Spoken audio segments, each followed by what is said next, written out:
चलिए, आज बात करते हैं एक बहुत ही ज़रूरी बदलाव की। ये बदलाव बच्चे के जन्म की प्रक्रिया को देखने और संभालने के तरीके से जुड़ा है। हम समझेंगे कि कैसे एक पुराने सख्त मॉडल को छोड़कर अब एक नए, सबूतों पर आधारित तरीके को अपनाया जा रहा है। क्या हर डिलीवरी, हर प्रसव घड़ी के खिलाफ एक रेस है? यही वो सवाल है जिसने, आप यकीन नहीं करेंगे, दशकों तक डिलीवरी रूम्स को कंट्रोल किया है। इसी सवाल ने एक ऐसी व्यवस्था बना दी थी जिसे आज हम बदलने की कोशिश कर रहे हैं। चलिए जरा इस फर्क को समझते हैं। एक तरफ है फ्रीडमैन कर्व। सोचिए 1950s का डेटा, मतलब उस जमाने का जब मेडिकल साइंस आज जैसा था ही नहीं। ये एक सख्त नियम बनाता था कि सर्विक्स को हर घंटे 1 सेंटीमीटर खुलना ही चाहिए। और दूसरी तरफ है आज का दौर, वर्ल्ड हेल्थ ऑर्गेनाइजेशन का लेबर केयर गाइड, जो साफ साफ कहता है कि भाई हर महिला अलग है, हर लेबर अलग है, और हमारा ध्यान माँ और बच्चे की सेहत पर होना चाहिए, न कि घड़ी की सुइयों पर। तो सवाल ये है कि ये जल्दबाजी आए कहाँ से? इसकी जड़ में है एक पुराना टूल जिसका नाम है पार्टोग्राफ। ये एक चार्ट या ग्राफ होता था जिस पर लेबल की प्रोग्रेस को लाइनों से नापा जाता था, और इसी ने जन्म दिया ऑब्स्टेट्रिक रश को, मतलब प्रसव में बेवजह की जल्दी मचाना। चलिए समझते हैं कि ये होता कैसे था। तो ये पार्टोग्राफ एक ग्राफ जैसा होता था, और इस पर होती थी दो बहुत ही डरावनी लाइनें, एक अलर्ट लाइन और एक एक्शन लाइन। अगर किसी महिला का लेबर इस ग्राफ पर बनी अलर्ट लाइन को पार कर गया तो बस चिंता शुरू, और अगर एक्शन लाइन भी पार हो गई तो तुरंत एक्शन लेने का, इंटरवेंशन का दबाव बन जाता था। और बस यहीं से शुरू होता था डोमिनो इफेक्ट, एक के बाद एक इंटरवेंशन।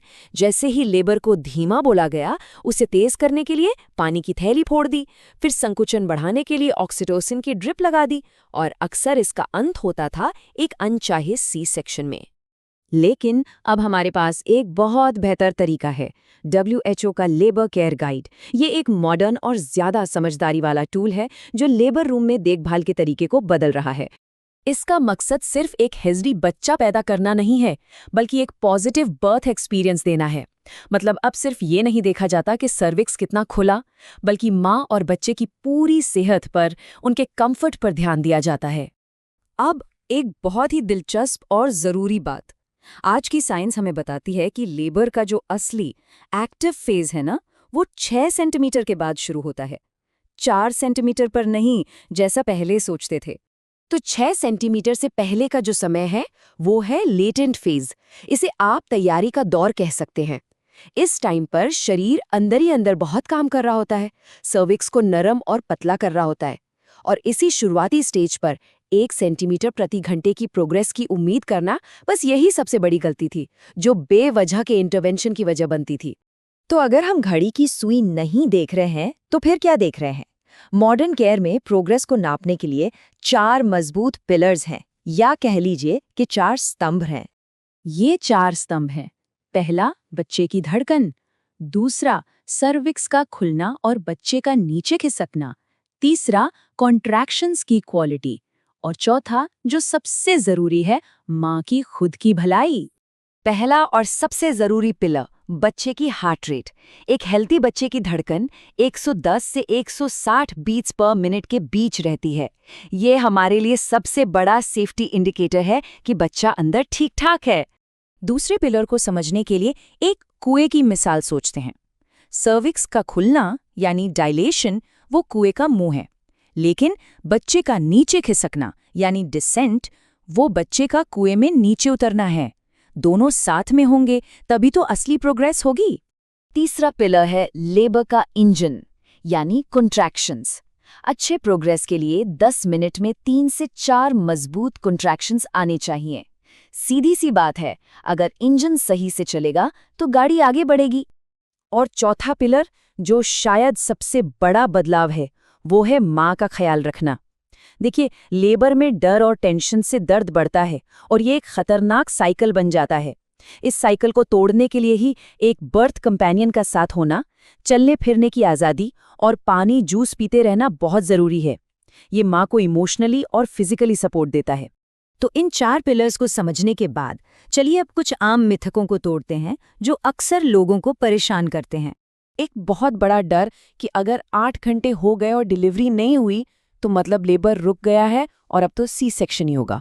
लेकिन सच्चाई ये है कि जब तक माँ और बच्चा ठीक हैं, टाइम की कोई डेडलाइन नहीं है। खासकर अगर ये पहली डिलीवरी है, तो एक्टिव फेज 12 घंटे या उससे ज़्यादा भी चल सकता है।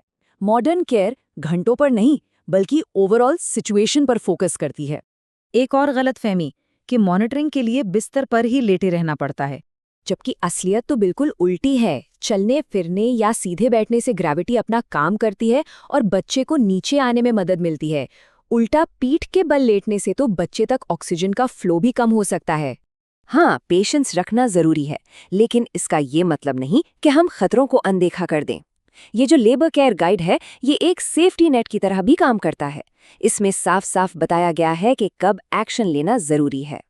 ये हमें बताता है कि कब इंतजार छोड़कर एक्शन मोड में आना है, जैसे कि बच्चे की हार्ट रेट में अचानक बड़ी गिरावट आना, पानी की थैली में गाढ़ा हरे रंग का लिक्विड दिखना जिसे मेकोनियम कहते हैं, या फिर तेज कॉन्ट्रैक्शंस के बावजूद 4 घंटे तक कोई प्रोग्रेस ना होना।